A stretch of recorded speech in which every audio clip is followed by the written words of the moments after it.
हम अपने आसपास छोटी-छोटी बातों पर या छोटी-छोटी घटनाओं पर ध्यान तो देते हैं, मगर ये जानना नहीं चाहते हैं कि ये ऐसी घटनाएँ या इस प्रकार की बातें होती क्यों हैं।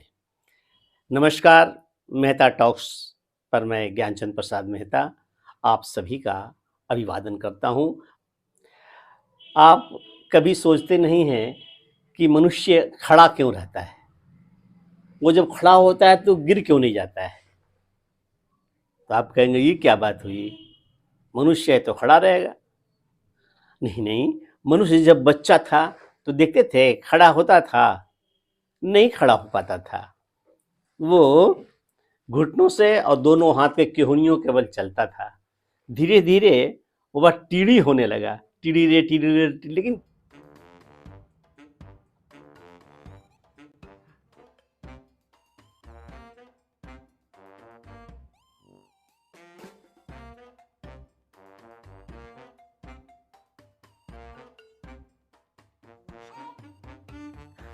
Hi, Pete. Hi.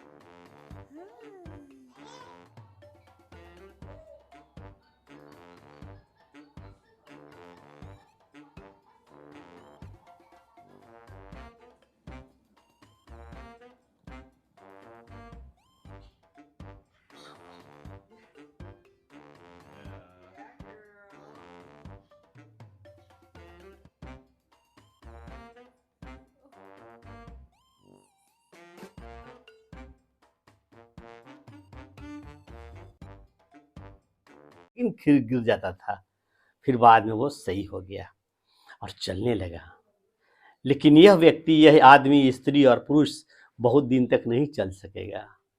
जैसे ही 70-80 की आयु होती है तो वो एक लकड़ी लेते हैं चलने के लिए, नहीं खड़ा रह पा सकते हैं, गिर जा सकते हैं और फिर आखिर में वो मृत्युशैया पर चला जाता है व्यक्ति।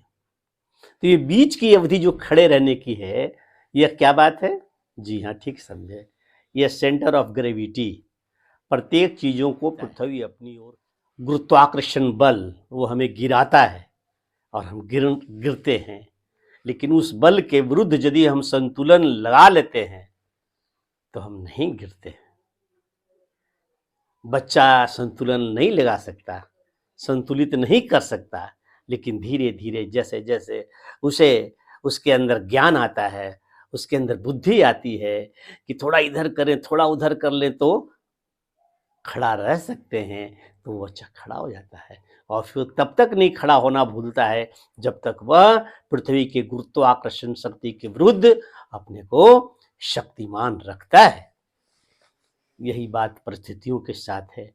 विषम परिस्थितियां आती रहती है, अनेक प्रतिकूल अवस्थाएं आती हैं, बहुत सारी चीज़ें हैं, पढ़ाई है, लिखाई है, घटनाएं हैं, दुर्घटनाएं हैं, वो केस है, मुकदमा है, बीमारी है, व्यक्ति विचलित हो जाता है, खड़ा नहीं रह पाता है और वो अंक ज्योतिषी के पास, वो बाबा के पास गंडा ताबीज़ के लिए जाता है।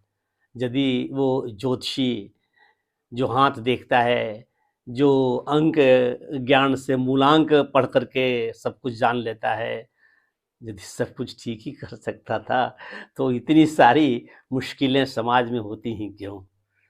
बिल्कुल मिथ्या है, बिल्कुल मिथ्या है। खैर, मेरा विषय यह नहीं है, मेरा विषय है कि यह व्यक्ति सेंटर ऑफ ग्रेविटी के विरुद्ध खड़ा रहने का जब तक कोशिश करता है, खड़ा रहता है। इसी प्रकार से आप जब साइकिल चलता हुआ देखते होंगे तो दोनों साइकिल का दोनों पहिया खड़ा कर दीजिए बिना स्टैंड के तो वो गिर जाएगा। लेकिन वो गति में जब रहता है, गति में रहता है, तब वो साइकिल चलता है। थोड़ी भी गति में आ जाए और उस पर आदमी भी सवार है तो साइकिल नहीं गिरता है। और सीधा खड़ा कर दें गतिहीन साइकिल, वो सेंटर ऑफ ग्रेविटी बराबर नहीं है, इसलिए गिर जाएगा। लेकिन साइकिल चलाने वाले देखते हैं कभी एक ही पैडल पर और सीट पर बगैर बैठा हुआ एक ही ओर है और एक ही तरफ है, वो रेल रहा है साइकिल को एक ही पैडल पर, अर्थात बाईं ओर ज्यादा वजन है, फिर भी साइकिल चल रहा है। तब सेंटर ऑफ ग्रेविटी कैसे मेंटेन होता है? हाँ? ये सेंटर ऑफ ग्रेविटी क्या है, एकदम बीच के भार का उसकी लंबाई है, उसका जस्ट मध्य, और ये इधर से ये वृत्त में आ जाए चौड़ाई में, और उसका मध्य का बिंदु सेंटर ऑफ ग्रेविटी है बराबर आ जाएगा, तो वो चीज खड़ी रहेगी। थोड़ा भी इधर होगा, थोड़ा भी उधर हो जाएगा तो गिर जाएगा। तो कैसे ये मेंटेन होता है? जब एक बच्चा साइकिल को रेल रहा है एक पैडल पर, बाई और ज्यादा जवाब है, फिर भी साइकिल चली जा रही है बिना गिरे हुए, तो एक तो जो गति ऊर्जा है वो सेंट्रल ऑफ ग्रेविटी के विरुद्ध काम कर रहा है, और दूसरा एक एंगल फोर्स है, जो हम साइकिल के हैंडल को ऐसे कुछ करते हैं, और इसके ऐसे करने से जो एक एंगल फॉर्म होता है, और ये एंगल साइकिल को जो पर्सिपिकल फोर्स कहते हैं, जिससे साइकिल ये दोनों मिला करके सेंटर, ये गति जो फोर्स है चलने में, और वो साइकिल के हैंडल को ये मोड़ते हैं हम, ऐसा ऐसा करके कोण देते हैं, एक एंगल देते हैं, ये बड़ा महत्वपूर्ण है। ये जो स्पेरिकल फोर्स, और ये फोर्स साइकिल को गिरने नहीं देता है। इसी प्रकार से बहुत सारी चीजें हैं।